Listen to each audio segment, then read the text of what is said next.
कौन सी मैथ है ये? 301 ना? हाँ 301।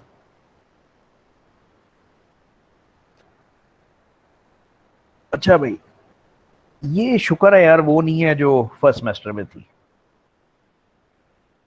फर्स्ट सेमेस्टर वाली मैथ काफी मुसीबत है। वो मुसीबत इसलिए है कि उसकी किताब काफी गंदी लिखी हुई है, उसके लेक्चर्स काफी अजीब से हैं, उसका पेपर काफी अजीब है वो, और बड़ा डीप पेपर है। मैथ में रिजल्ट क्या आया तुम लोगों का?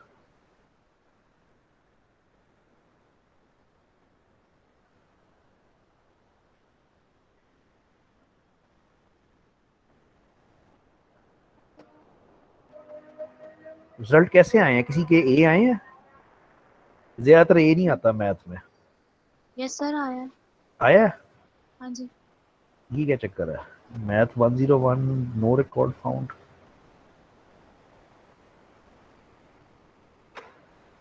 क्या मजाक है?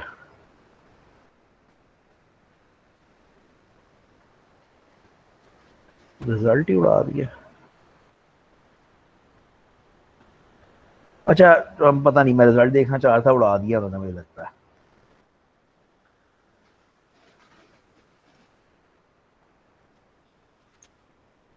Very strange. कुछ भी नहीं आ रहा, वेरी स्ट्रेंज। अच्छा, मैथ में किस किस का ए आया, कितने लोगों का आया?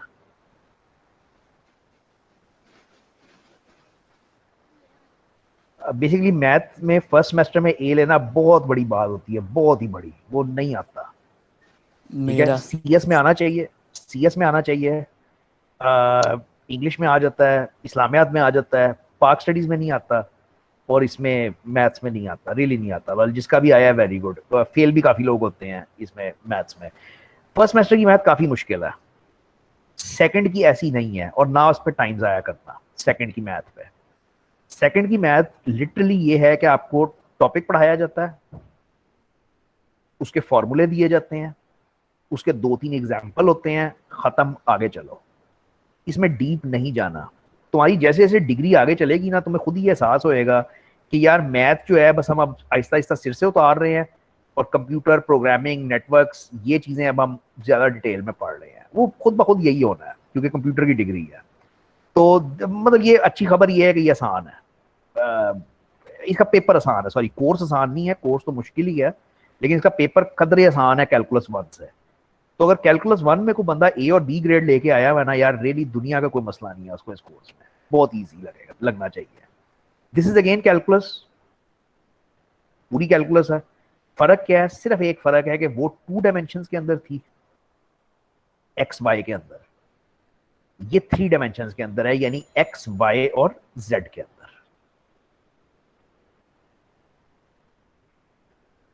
ठीक है, बस इतना फर्क है। बाकी इस पूरी किताब में टॉपिक्स क्या हैं, सारे वही हैं। लिमिट्स, कॉन्टिन्यूटी, डिफरेंशिएशन, इंटीग्रेशन, पूरी किताब वही है। तो लेकिन जाहिर बात है 3 डायमेंशन के अंदर है, उसके कुछ टूल्स अपने हैं, कुछ चीजें अपनी हैं, इस तरह से वो चलेगी। तो अब मैं खुद बनाने से बेहतर है कि ये जितना इसमें हुआ है उतना मैं आपके साथ करूं। अब शुरू में बचपन में हमारे पास 1 डायमेंशन थी। 1 डायमेंशन ये होती है कि हमारे पास बस एक नंबर लाइन थी जिसके ऊपर हम नंबर्स रख सकते थे। ये 1 डायमेंशनल था। इसमें तरतीब थी, नंबर्स की तरतीब थी कि 0 छोटा है, 1 बड़ा है, फिर 2 आता है, लेकिन बहरहाल this was 1 dimensional number system. इसमें एक तरह आप वो कर सकते थे। जब थोड़ा बड़े हुए तो हमारे पास 2 डायमेंशनल आ गई। 2 डायमेंशनल ने ये किया कि तुम्हारे कागज को, या तुम्हारी प्लेन को, जो कागज है तुम्हारे सामने, उसको 4 हिस्सों में तकसीम कर दिया, first, second, third, fourth quadrant. अब इसके अंदर जब तुम पॉइंट रखते थे तो उसको हम ऑर्डर्ड पेयर कहते थे। यानी पेयर होता था पॉइंट, हम जब रखते थे तो पेयर होता था कि जैसे 1,2। वंस अगेन नंबर लाइन पे तो आप सिर्फ एक नंबर रख सकते थे ना, 1 रख दिया आपने, लेकिन इसके अंदर आप एक ऑर्डर्ड पेयर रखते थे, 1,2, यानी एक्स और वाई कोऑर्डिनेट आ जाता था। ठीक हो गया। जो भी है, मतलब पॉइंट आपने बना लिया और वो हो गया। अच्छा, अब 3 डायमेंशन है। 3 डायमेंशन मीन्स के एक्स एक्सिस है, वाई एक्सिस है, ये तो पहले भी थी, अब एक जी एक्सिस आ गई है। इसको इमेजिन करने का जो तरीका है ना, वो बेसिकली ये है कि जिस स्क्रीन को तुम इस वक्त देख रहे हो ना, लैपटॉप की स्क्रीन को, वट उस स्क्रीन में एक एक्स एक्सिस और एक वाई एक्सिस है। उस स्क्रीन का ओरिजिन ओरिजिन कंसिडर करो कि बिल्कुल बॉटम लेफ्ट कॉर्नर पे है, बिल्कुल नीचे लेफ्ट कॉर्नर पे उसका ओरिजिन है। अब जो सीधी लाइन जा रही है वो एक्स एक्सिस समझ लो, और जो ऊपर की तरफ जा रही है उसको वाई एक्सिस समझ लो। तो तुम्हारी स्क्रीन जो है वो टू डायमेंशनल है, which contains X Y axis.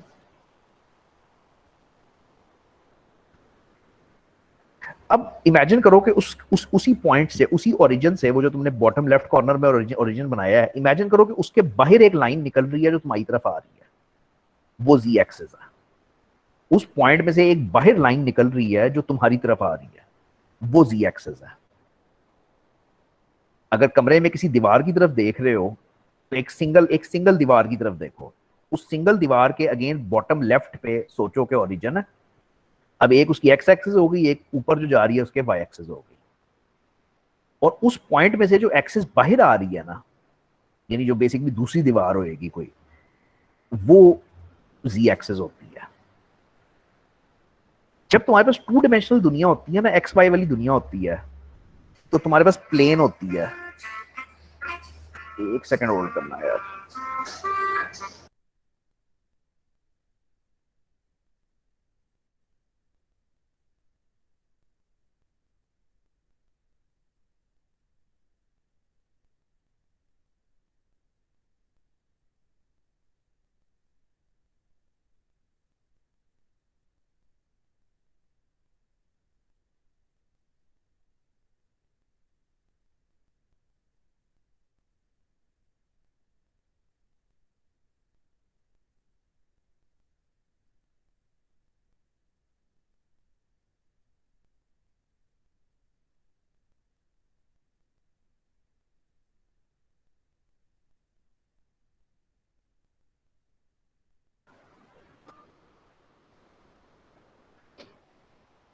अब जब तुम टू डायमेंशनल दुनिया बनाते हो ना, जब तुम कोई भी कागज रखो सामने, उस कागज पे अगर तुम ये दो लाइनें खींच दो, एक्स और वाई एक्सिस, तो तुम उस पूरे कागज को कंट्रोल कर सकते हो।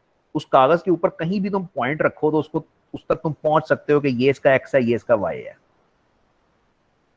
थ्री डायमेंशन का मजा ये है कि तुम पूरी दुनिया को कंट्रोल कर सकते हो, कि तुम अपने कमरे में कहीं पे भी हवा में एक पॉइंट बना लो। अब हवा में भी पॉइंट का एक एक्स होएगा, एक वाई होएगा और एक जेड होएगा। तो थ्री डायमेंशन जरूरी है, क्योंकि हमारी जो रियल वर्ल्ड है वो थ्री डायमेंशनल है। ये बहुत ही मुश्किल काम है इसको इमेजिन करना, इसको दिमाग के अंदर बिठाना, थ्री डायमेंशंस को। इसका एग्जाम से कोई ताल्लुक नहीं है दूर दूर तक। ये मतलब ये फिगर्स एग्जाम में पूछी नहीं जा सकती, लेकिन पूरी किताब में फिगर्स चलेंगी साथ साथ। कोशिश करो। आजकल तो ये है कि उस पे यूट्यूब पे, गूगल पे बड़ी अच्छी अच्छी एनिमेशंस बनी हुई हैं जो थ्री डायमेंशन को सोचने में, इमेजिन करने में बड़ा आपकी मदद करती हैं। तो कोशिश करो कि इसमें थोड़ा सा इंटरेस्ट लो और थोड़ा सा शुरू में इस पर टाइम इन्वेस्ट कर दो। ये सिर्फ आपकी सोच है कि आप कितना क्लियरली थ्री डायमेंशन को सोच सकते हो। जैसे जब भी कोई आपको एक्स वाई एक्सिस कहेगा ना, आपको कागज नहीं चाहिए होएगा, आपके दिमाग में खुद ब खुद की तस्वीर खिंच जाएगी और आपको समझ आ जाएगा कि अच्छा ये क्वाड्रेंट्स है, इस तरह से है। तो इतना तो नहीं डिटेल में करना, लेकिन हाँ थोड़ा बहुत होना चाहिए कि थ्री डी की आपको दिमाग में एक पिक्चर बने। ठीक है, अगर वो बुक से बन जाती है वेरी गुड, वरना गूगल के साथ काम करो। अच्छा जी, अब जो इंपॉर्टेंट चीज है उसकी तरफ आते हैं। उसमें होते थे क्वाड्रेंट्स एक्स वाई एक्सिस में। इसमें होते हैं ऑक्टेंट्स। ये कितने हिस्से बन गए भाई, जरा गिनना, इसने कितने हिस्से बना दिए?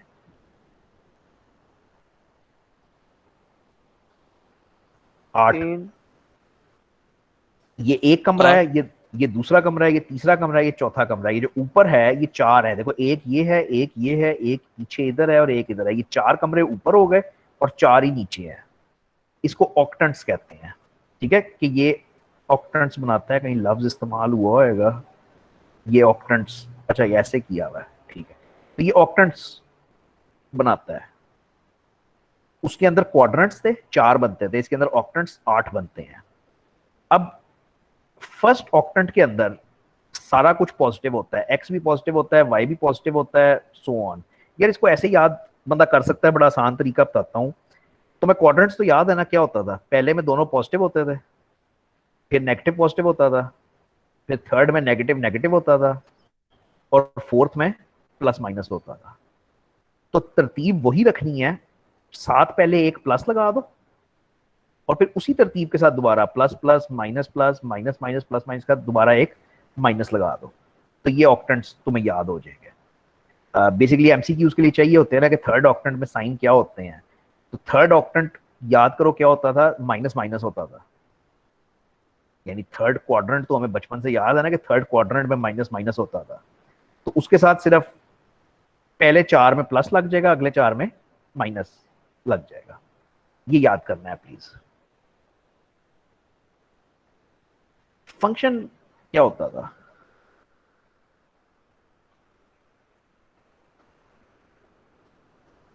फंक्शन की डेफिनेशन हम ये पढ़ते थे, जो एक चीज दूसरी चीज के ऊपर मैप करती थी, ट्रांसलेट करती मैप। थी, एग्जैक्टली बिल्कुल। तो फंक्शन की डेफिनेशन हम यही पढ़ते थे कि इट इज समथिंग, एक रूल होता था, रूल विच मैप्स या translates point in domain two point in range. अब थ्योरी श्यूरी नहीं चाहिए हमें, अब हमें सिर्फ सीधी सीधी बात चाहिए कि एफ ऑफ एक्स को हम फंक्शन कहते थे एक्स स्क्वायर को, फॉर एग्जाम्पल, ठीक है, कि एक्स स्क्वायर का ये चलो 2x कर लो, 2x प्लस 1 का फंक्शन है। ये होता था फंक्शन इन वन वेरिएबल। ये होता था function in one variable. Variable कौन था? एक्स। अब फंक्शन इन टू वेरिएबल्स हो जाएगा, थ्री वेरिएबल्स हो जाएगा, बस इससे ज्यादा मुश्किल तो नहीं है। यानी अब मैं कहूंगा कि function of X comma Y होएगा is equal to 2x minus 3y plus 1। पिछले सेमेस्टर में फंक्शन वन वेरिएबल में था, F of X is equal to फलाना होता था। अब जरा ये हो गया दो वेरिएबल्स। अब मैं कुछ बताऊंगा नहीं आपको और आपसे पूछूंगा कि इसका आंसर आता है आपको।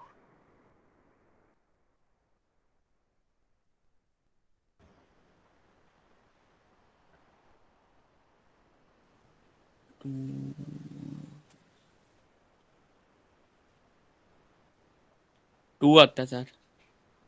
टू करना कैसे? पहले वन पुट कर देंगे फिर टू पुट कर देंगे। एक्स की जगह पे वन पुट करेंगे, वाई की जगह पे टू पुट कर देंगे। अल्लाह अल्लाह खैर से अल्लाह, ये जो भी आता है, तो 2 - 6 -4 -2, -2 आता है शायद, सॉरी पता नहीं क्या आता है यार, टू -3 माइनस, आ हाँ -3।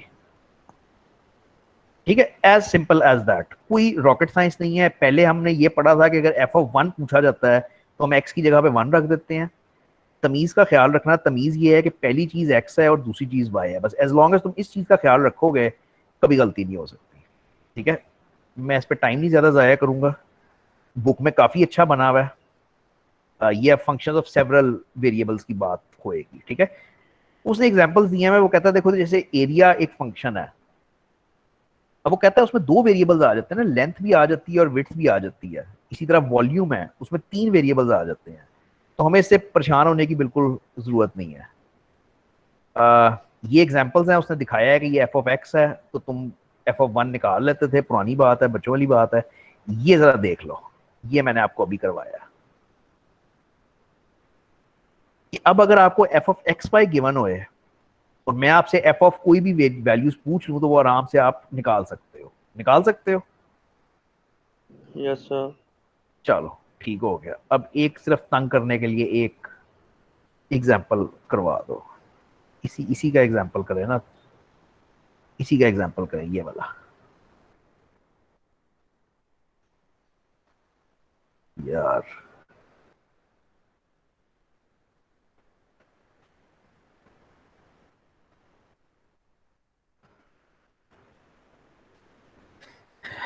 अच्छा जी, अब निकालना है आपने F of A to A. ये छोटा सा एग्जाम्पल है, X square Y plus one, और मैंने तुझसे पूछा कि निकालो एफ ऑफ ए टू ए।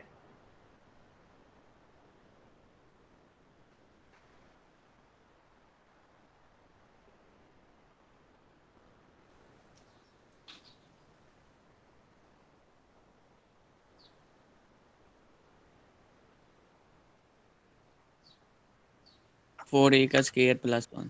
हाँ, समथिंग लाइक दैट। तो x की जगह पे मैं रखूंगा a, उसके बाद स्क्वायर आएगा, और y की जगह पे मैं रखूंगा 2a प्लस 1। ये सिर्फ जान के कंफ्यूज करने वाला क्वेश्चन था, इसलिए मैंने किया है। अच्छा है, तो x की जगह पे मैंने रखा a, फिर स्क्वायर आ गया, और फिर y की जगह पे मैंने रखा 2a और प्लस 1, सॉरी। और इसको निकाल लो जो भी कैलकुलेशन करके आता है। ए स्क्वायर 2a क्यूब प्लस 1, क्या ख्याल है? यस सर, यही और आंसर। हाँ, 4 नहीं आता। ठीक है, बात समझ आ गई ना? मतलब सिंपल सी बात है कि वो बस आपने सिर्फ फॉलो करते जाना है कि जो जो मतलब कि जिस तमीज से आपने बस चीजें सब्स्टिट्यूट करनी है, मतलब नॉट अ बिग डील। अब मैं नहीं ये करूंगा, ये घर जाके कर लेना। ये इसलिए किताब मुझे अच्छी लगती है यार, ये एग्जाम्पल्स हुए हुए हैं इसमें, ये फंक्शन दिया हुआ है और आगे ये 4 एग्जाम्पल्स हैं, सॉल्व्ड हैं, सॉल्व हुए हैं। खुद जाके कर लो, आंसर्स चेक कर लो। प्रॉब्लम आती है मुझे जरूर बताओ। फंक्शंस 3 वेरिएबल्स के भी हो सकते हैं, no problem. F of X Y G भी हो सकता है, कोई मसला नहीं। तो हमसे जब पूछा जाएगा कि 0 हाफ हाफ, तो हमें पता होगा कि यार पहली चीज x है, दूसरी चीज y है, और तीसरी चीज z है। हम वो चीजें उठा के तो सब्स्टिट्यूट कर देंगे और हमारे पास आंसर आ जाएगा। अगेन प्लीज ये ट्राई कर लेना। फंक्शंस दिए हुए हैं, कुछ वैल्यूज सब्स्टिट्यूट करनी है। ये अच्छा क्वेश्चन है, कंफ्यूजिंग है बहुत। करना है?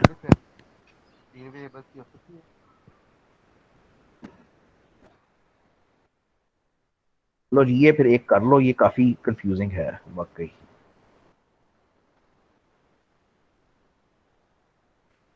ये निकालने को कहा गया।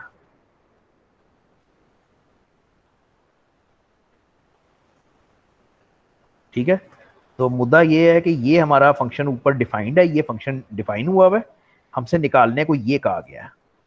तो 2 मिनट लोग, कागज पेंसिल चाहिए होएगा, करो जरा।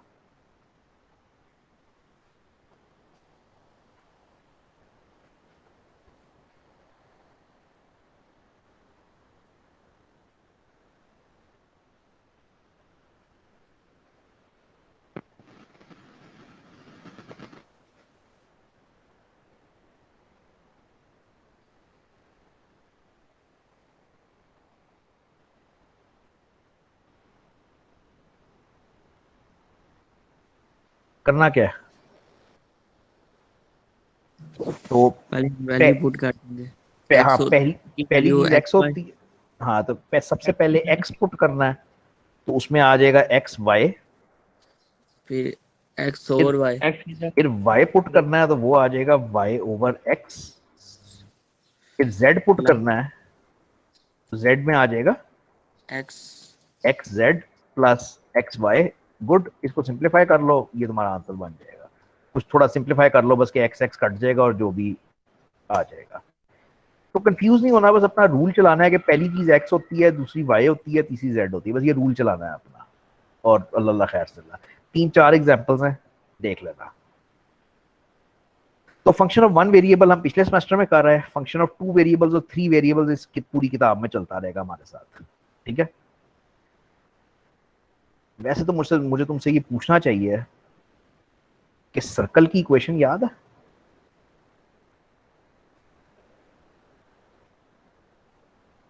सर्कल की इक्वेशन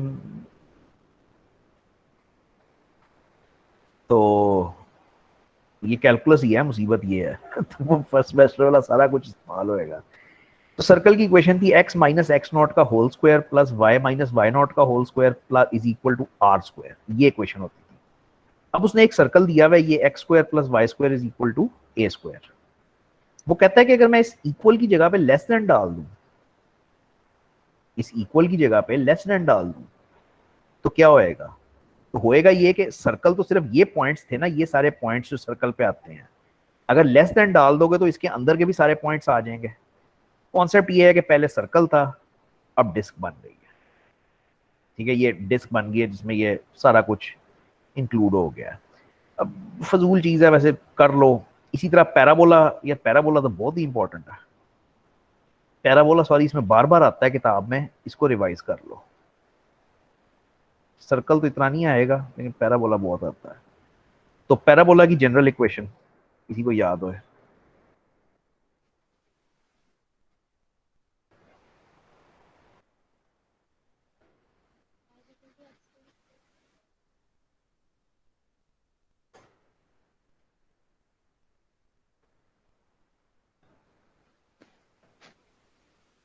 जो जो याद आता है बोल लीजिए।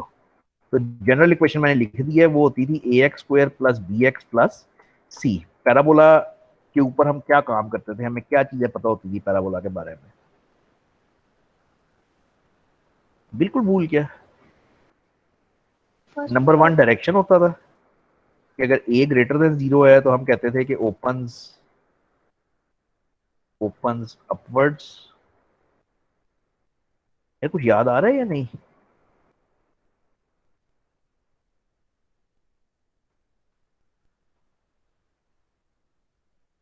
इसको छोड़ नहीं सकते, इसके बगैर नहीं काम हो सकता। दूसरा था वर्टेक्स। वर्टेक्स कैसे निकालते थे?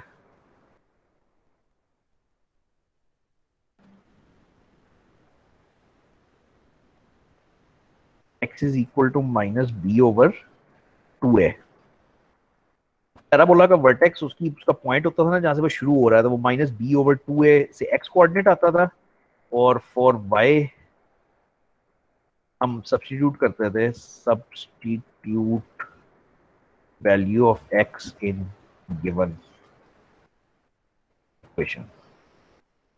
और आखिरी चीज हम निकालते थे इंटरसेप्ट्स। तो दो होते थे कि हम एक्स इंटरसेप्ट के लिए लेट करते थे y इज इक्वल टू 0, और y इंटरसेप्ट के लिए हम लेट करते थे x इक्वल टू 0। ये पैराबोला की कहानी थी, और ये चाहिए है यार, ये चाहिए है, इसके बगैर नहीं काम होना। अब मतलब इसमें आएगी आगे भी चीजें आती हैं। तो आ, एक प्रैक्टिस कर लो अगर, हाँ एक प्रैक्टिस कर लो। ये तो वो सारा रिवाइज करवा रहा है। एग्जाम्पल, ये एग्जाम्पल कर लो, minus X square plus 4x। ठीक है।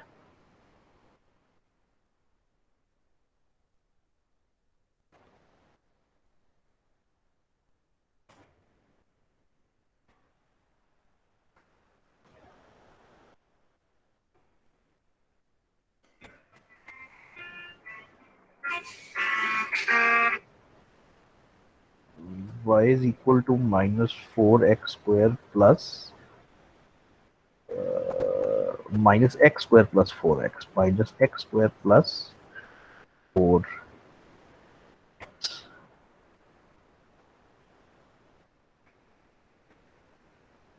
लो भाई जरा 2 मिनट लो, और इसको कोशिश करोगे कर लो। मैं वो स्लाइड खोल देता हूँ।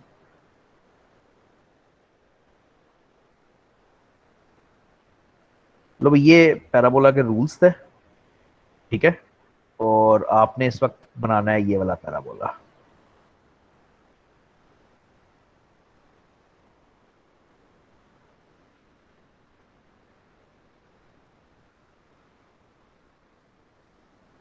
ठीक है, ये पैराबोला के रूल्स थे कि हम किस तरीके से बनाते थे। और राइट साइड पे वो है कि मतलब बनाना कौन सा है। बस 1-2 मिनट लगाने हैं, ज्यादा नहीं प्लीज लगाना है।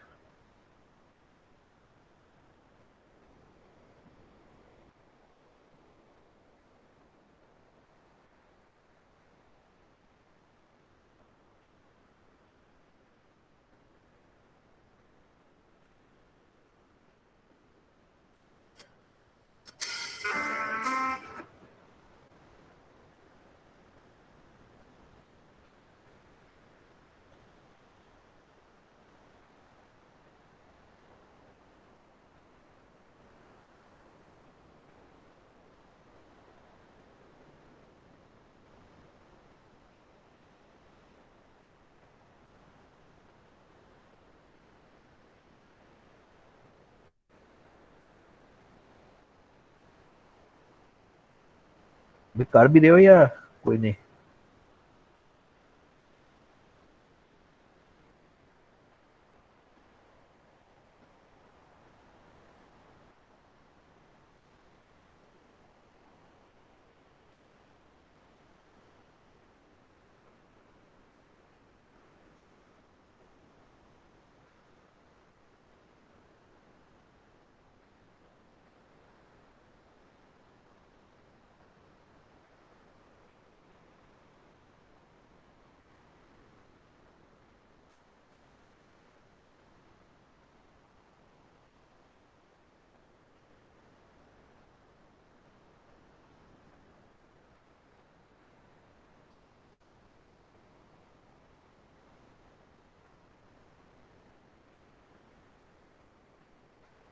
पता नहीं, मुझे नहीं पता कर रहे हो या नहीं, तो मैं करने लगा हूँ।